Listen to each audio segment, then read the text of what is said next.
Ko whakatuwhera hia e Waikato Tainui tōna whare hou, e hia kēnei miliona tāra te wāriu o te Arikinui Pullman Hotel.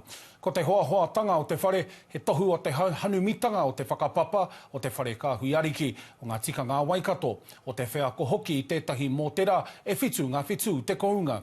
Kaya mai o hapānapa tēnei pūrongo. Ka whakatuwhera ngā kuaha o te hōtēra hou nei. He hōtēra ka kawea mai te tokomaha ki roto i te ātāhua o te kīngitanga.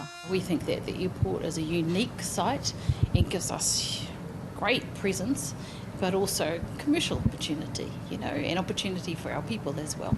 Ko te Arikinui, te ingoa i tapaina e te kīngi Māori, hei tohu i te whakapapa o tana rārangi.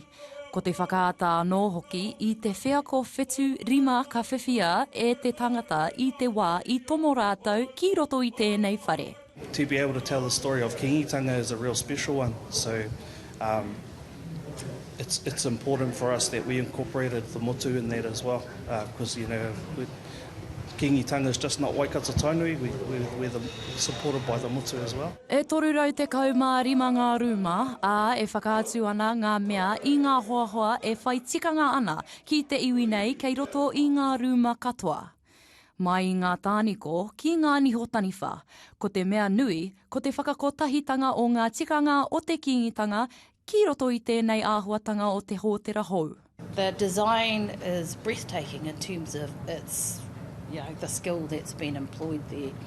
And it also offers the customer a unique experience. As soon as they check in, they get an understanding of what it means to be in Aotearoa, New Zealand. To have the King's Royal Line directly greet the guests as they come in. This is a joint venture between Pullman and Waikato Tainui, but also kingitanga. So, that was our goal, to represent kingitanga as we see fit. E tāpiri ana tēnei hōtēra ki ngā hōtēra e whā kei raro i te maru a Tainui Group Holdings.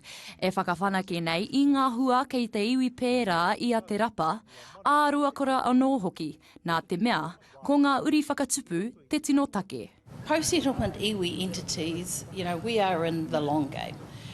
We're investing for the future for many, many generations. So while we talk about the environment that's been created by a new government, we shouldn't get too distracted by that. A te ata, ka tai mai ngā manuwhiri tuatahi ki te whai whiako i te whakatīnanatanga o ngā moemoea o te iwi nei.